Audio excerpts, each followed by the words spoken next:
Halo teman-teman, apa kabar? Ketemu lagi di channel gue sama gue Grady. Dan hari ini gue lagi test drive Hypertech HT. Iya, ini adalah mobil listrik dari GAC Aion. Nah, kita mungkin awalnya kenal-kenalan dulu ya sama mobil ini. Mungkin namanya cukup asing nih di kuping teman-teman nih. Ya, jadi Aion sendiri tuh dia baru masuk ke Indonesia di tahun ini.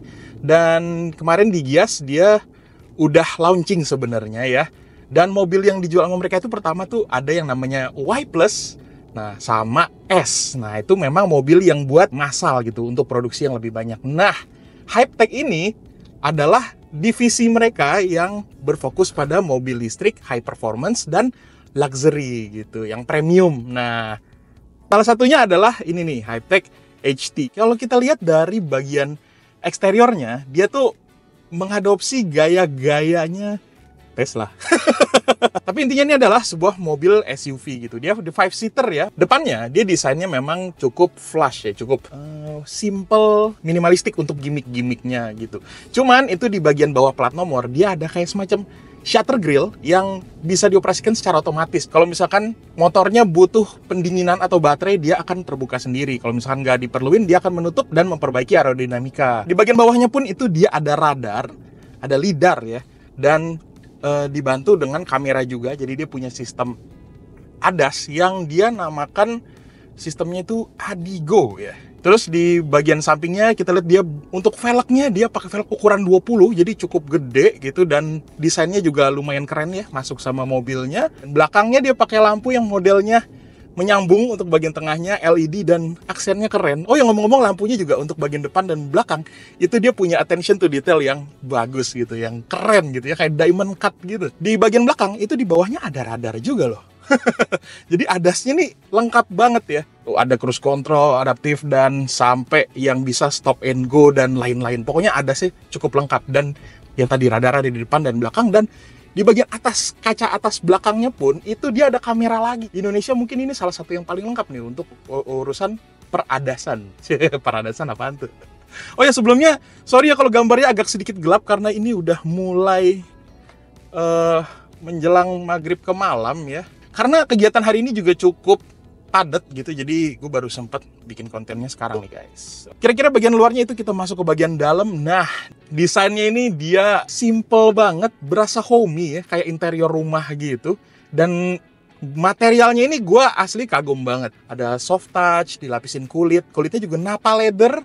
Terus di bagian dashboardnya juga ini dia dilapisin Nappa leather juga dengan aksen kayak titik-titik gitu. Jadi dia ada motifnya ya. Di atasnya ini dia kayak semacam suede gitu loh, kayak bludru gitu. Jadi ini berasa premium banget. Biasanya gue nemuin material ini di mobil yang harganya di atas 1 miliar. Bagian interiornya ini juga karena dia simple, dia minim tombol ya, minim tombol fisik ya.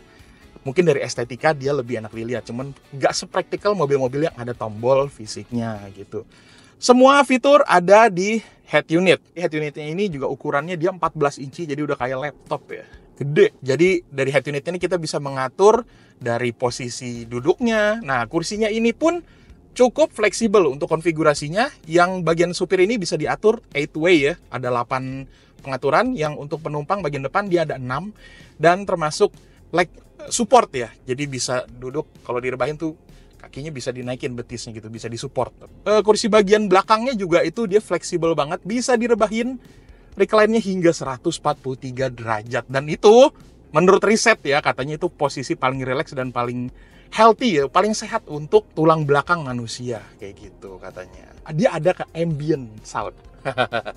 Ini cukup unik, jadi kayak mirip-mirip kayak Ioniq juga sih sebenarnya ya. Dia di sini namanya iSpace. Jadi teman-teman di sini ada 3 mode. Pertama ada race mode.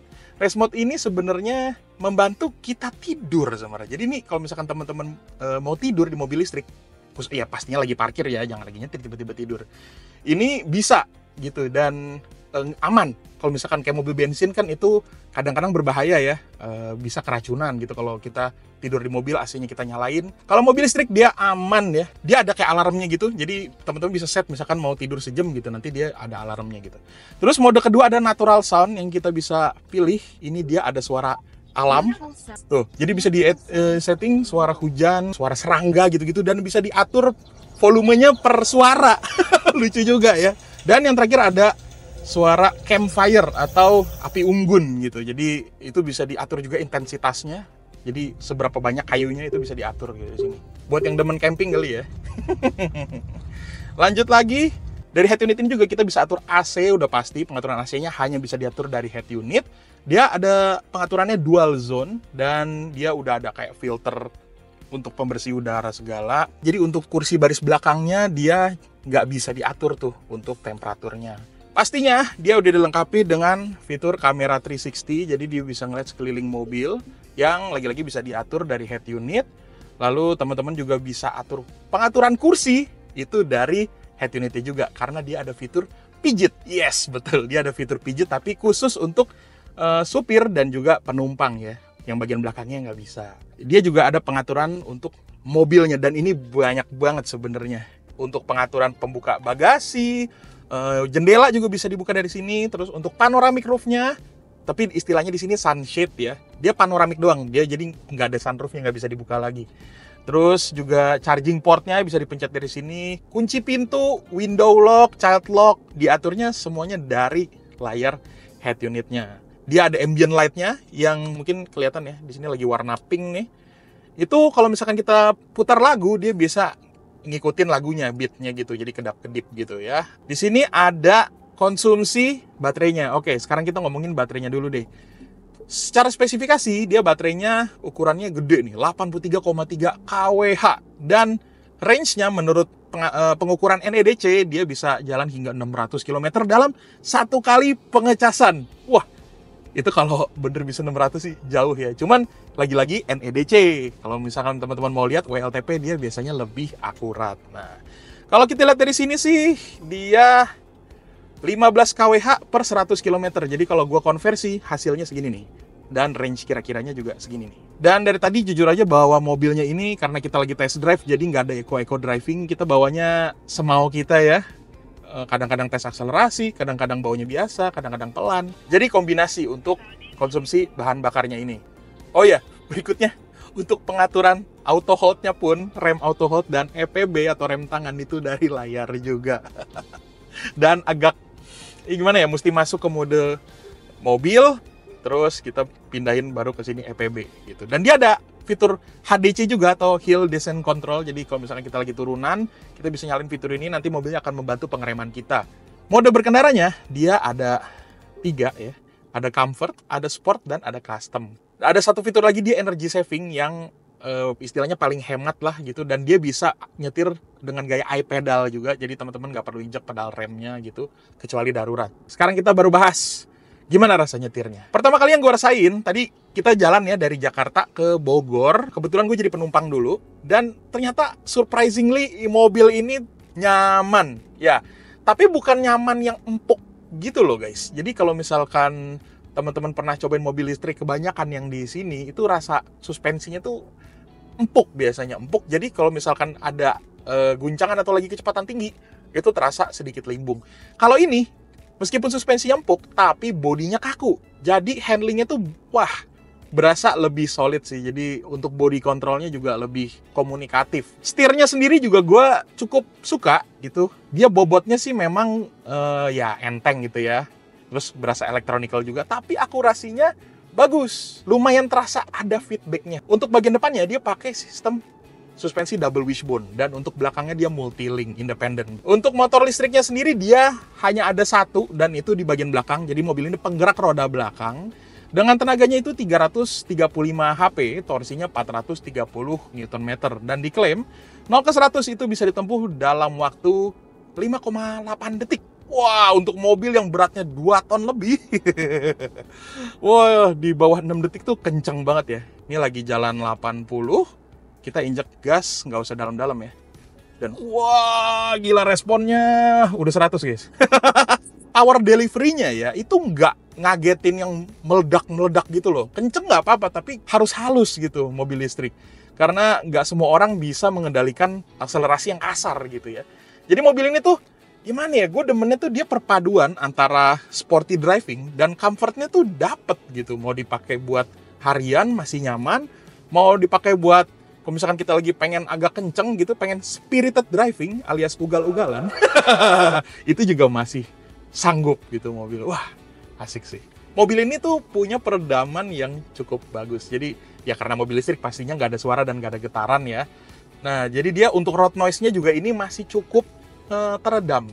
Kalau misalkan tadi sih menurut ini ya on paper katanya sekitar 40 desibel sampai 70 desibel untuk suara cabin noise-nya gitu. Dan itu, wah itu cukup kedap. Dibantu juga dengan kacanya yang udah double glaze. Jadi nih kacanya 2 lapis ya. Udah kayak mobil mewah sih. Nah, terus juga untuk sound systemnya. Sound systemnya dia ada 22 biji di sekitar mobil ini dengan teknologi Dolby Atmos. Meskipun dia mereknya nggak kelihatan ada emblem sini-sini. Mungkin nggak branded ya. Suaranya ini karakternya dia lebih ke bright. Clarity-nya juga cukup jelas. Cuman dia untuk power bagian frekuensi low-nya itu kurang powerful ya, tapi ya intinya mobil ini tuh lebih ke surround sound-nya itu loh, karena dia menjual teknologi si Dolby Atmos-nya itu. Jadi speakernya ini banyak banget ya, sampai di belakang kursi supirnya ini juga dia ada speaker fungsinya itu untuk kalau misalkan teman-teman pakai Apple CarPlay untuk navigasi misalkan. Nah, navigasinya yang denger cuman supirnya doang ya. Dia udah support fitur Apple CarPlay tapi Android Auto-nya untuk sekarang ini dia belum, tapi katanya nanti Januari 2025 bakal dikasih update Android Auto. Dia juga punya teknologi baterai khas Ion ya yang terkenal aman. Ya, jadi kalau misalkan pabrikan-pabrikan lain itu dicoba untuk safety-nya dia ditusuk ya. Kalau Ion ini ditembak baterainya guys. Jadi untuk urusan safety-nya dia cukup aman. Nah, oke, baru sekarang kita ngomongin harganya. Tadi udah denger ya, fiturnya banyak banget, performanya juga mantep, nyaman juga. Harganya gimana? Pasti di atas 1M dong. Salah. Harganya 685 juta untuk tipe premium ini yang lagi kita setir. Gila nggak sih?